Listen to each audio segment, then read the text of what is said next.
pangkaraniwang araw.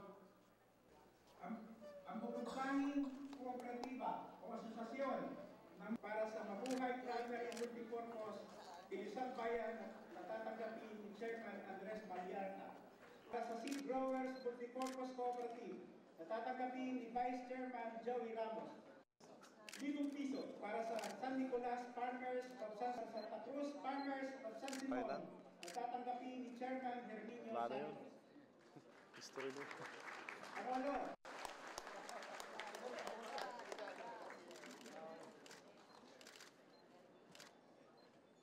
Maraming salamat. Bukas ang birthday mo, pero salamat.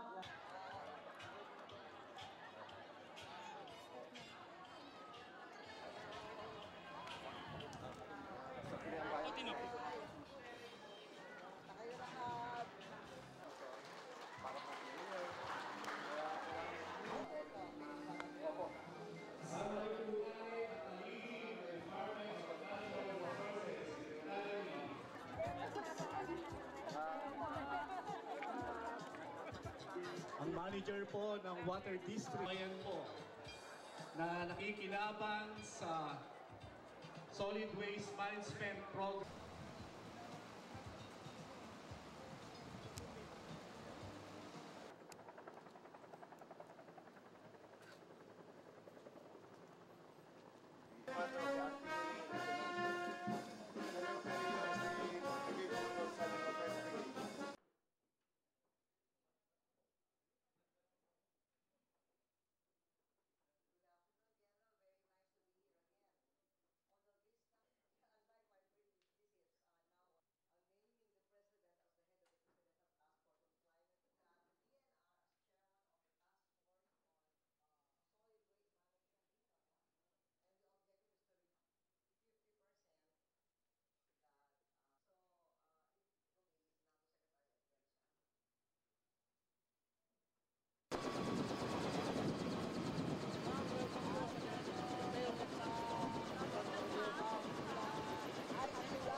Ang mga kaloob.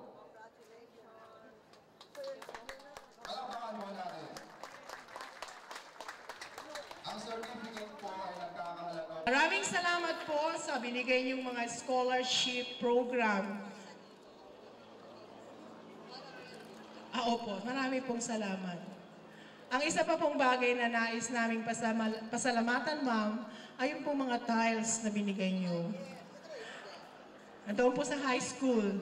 Mamaya po, yan na po.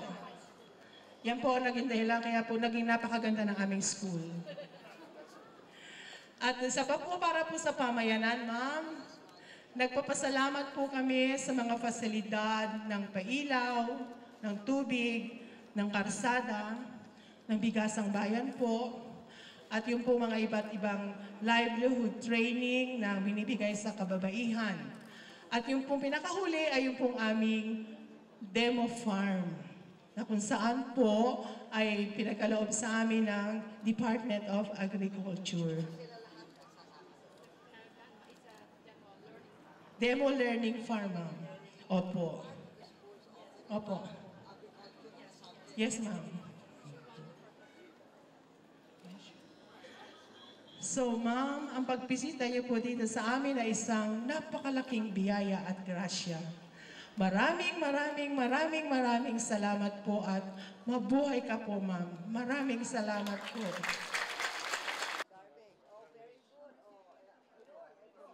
So, meron na ito. Kasi yun ang pinag-usapan namin kanina sa port of solid waste management. Kapag namin kanina, sister.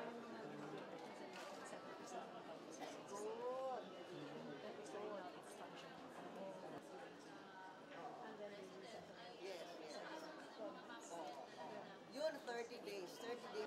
Yes. So, sa squatter area, pwede itong bigyan